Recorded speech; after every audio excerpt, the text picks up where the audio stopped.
Trump is arriving in the UK today on a state visit. As a result, Keir Starmer has exposed his complete lack of political judgment. He should never have invited Donald Trump in January because he's a man who supports genocide, promotes economic warfare, flouts world trade norms, and is a harm to the UK as a consequence.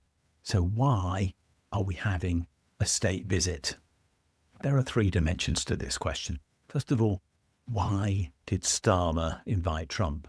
Secondly, why is Trump unfit for this treatment? And thirdly, what is it that connects the UK and the USA with regard to these two men?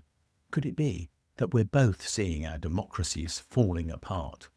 Let's start with Starmer.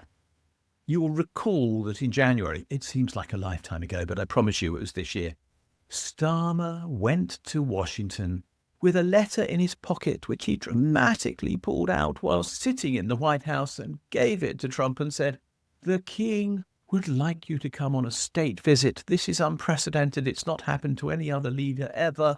And you are going to get the special privilege of having a second state visit to the UK." It was a bizarre political act on Starmer's part.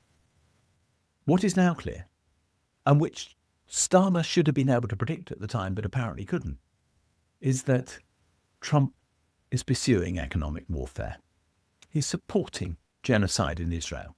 He's delivering not just racist rhetoric, but he's delivering racist policy. He's building internment camps in the USA, and he's disrupting the world order by bullying to enrich a few Americans.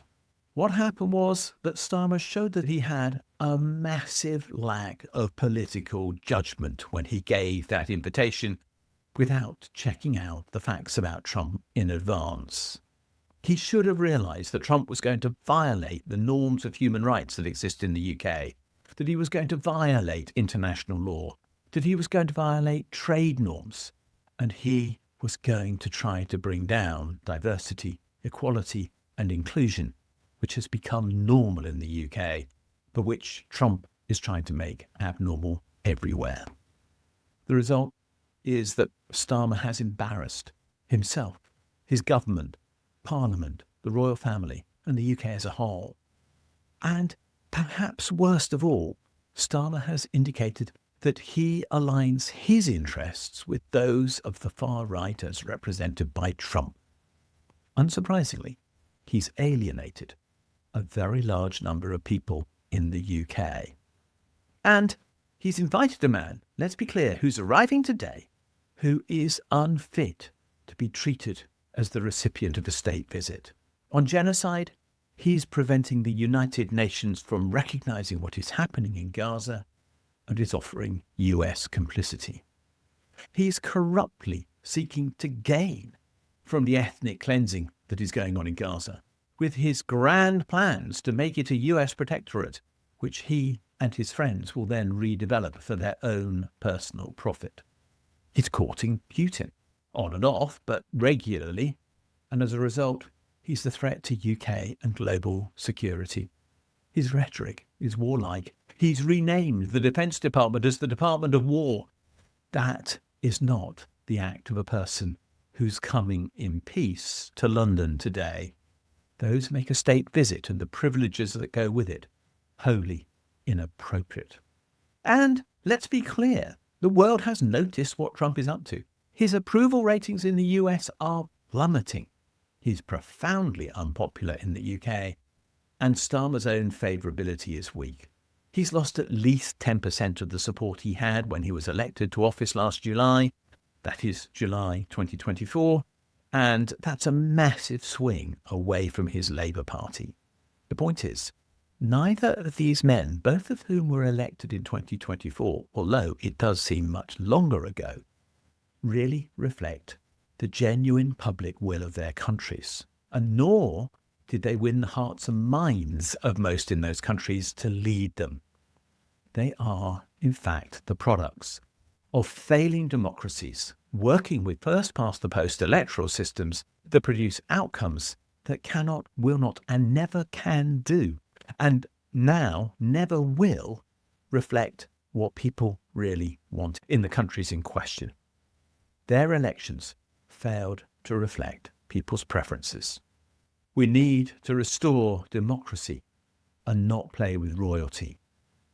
There is deep embarrassment from this, but it's been created by these political failures. We risk normalisation of the far right, genocide, and militaristic politics. The irony of trumpeting Trump whilst imprisoning people for opposing genocide cannot be lost on anyone. And the erosion of democratic values is obvious for all to see. There's a trade-off here between an elite and the people. And what's very clear is that Starmer is supporting Trump in his opposition to the interests of the people at large. We are looking incredible in the sense that UK foreign policy is simply not looking credible as a consequence of what is happening. Starmer has shown severe misjudgment, but the symptoms of deeper democratic failure in the UK and the USA may be even more significant. Actions are required. We need to reassess when visits are provided to the leaders of other states. There is no automatic right to a state visit to this country, and when somebody is violating human rights, they definitely should not be given one. We need to push for electoral reform and proportional representation. We need to hold leaders accountable via the media, and we need to demand foreign policy that aligns with national values and not opportunism. In this world of distorted values, Trump and Starmer are together seeking to declare that black is white this week with their support for odious policies, most especially in Gaza, but elsewhere as well. What this visit proves is that we've gone a long way towards political depravity. We might not be there yet, but we're on the way. Recognise this moment, recognise it for what it is. This is a point where we realise things have to change, or they're going to get very much worse indeed. Trump is a symbol of every one of our nightmares, and yet we're entertaining him here in the UK as if he was a person of virtue when he is anything but that. Thanks for watching this video. If you've enjoyed it, please do click the like and subscribe buttons because they do genuinely help us spread the word on YouTube.